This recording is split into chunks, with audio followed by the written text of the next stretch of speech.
The obvious image of fascism were the Nazis who bombed our house. You know, I mean, my dad was out in the streets as a Boy Scout during the Blitz. You know, trying to put out fires with my granddad because they were flying over. They had a direct hit on a house 3 houses from ours, blew out all our windows out. So there was them fascists, and then there were them fat, sweaty blokes in the National Front who were marching through the streets in the late 1970s, whose party, the National Front, came third in the all London city elections in 1974. Who, you know, were selling their youth newspaper outside my school. Those people. And Rock Against Racism was a response to that. Gonna tell all you fascists you may be surprised. People all over this world are getting organised. You're bound to lose.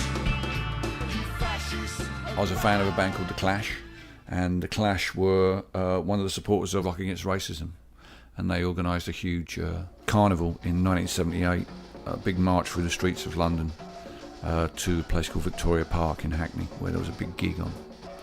And that was my first ever political activism. First thing I ever did was political. And it remains, the experience I had that day remains the basis of how I perceive pop is able to, and rock is able to engage in the process of bringing about some form of change. Rock against racism, smash it. Rock against fascism, smash it. Rock against Nazism, it's a smash it. We're gonna. And so I went along with my friends and got to the park in Hackney, and there was like 100,000 kids just like me there. And the top of the bill that day was a guy named Tom Robinson. The message of this carnival, not only to the loonies of the National Front, but to all bigots everywhere, is hands off our people! And he had a song called Sing If You're Glad to Be Gay. Naked young women are fun in tidbits of Playboy, page 3 of the Sun. There's no nudes in gay news or One magazine, but they still find excuses to call it obscene. Read how disgusting we are in the press, in the Telegraph, People and Sunday Express. Molesters of children, corrupters of youth. It's there in their paper, it must be the truth. He was a gay man.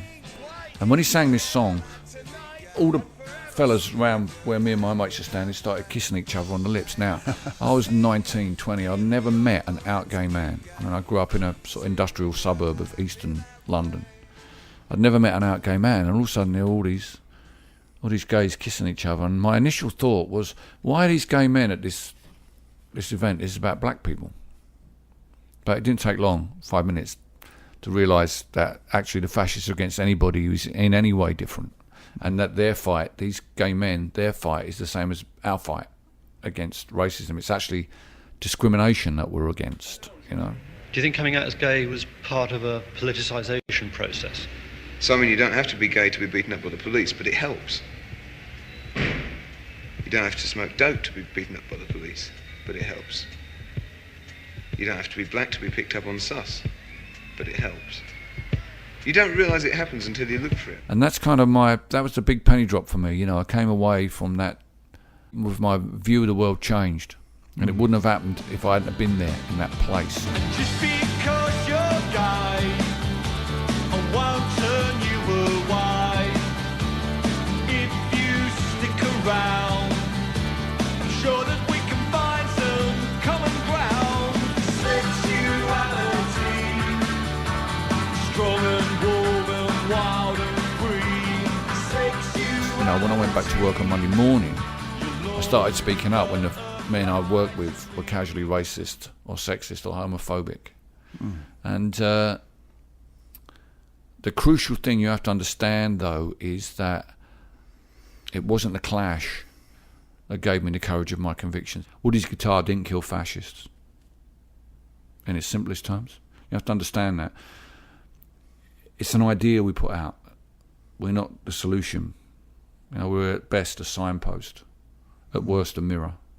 Don't expect the world to change just because you wrote a song about it, you know. Being in that audience with those 100,000 other kids just like me, and realising I was not alone in the way I felt, realising that my generation were going to define themselves in opposition to discrimination of all kinds in the way the previous generation defined themselves in opposition to the Vietnam War, and the generation before that defined themselves in opposition to nuclear weapons. And so, you know, what changed me was the actual experience of that audience. The Clash did a great job. They got me there. That's very important. Tom did a great job. He sang Sing If You're Glad to Be Gay, which allowed those gay men to openly express their identity, which had an effect on me. But it was those guys, really. It was those brave gay men and all the other kids in the audience that first made me feel that I wasn't the only person who cared about this stuff. And I think that's one of the key things that perhaps the most that music can do. It can make you feel that you're not alone. I'm going to tell you, fascists, you may be surprised. People in this world are getting organized. You're bound to lose. You fascists bound to lose.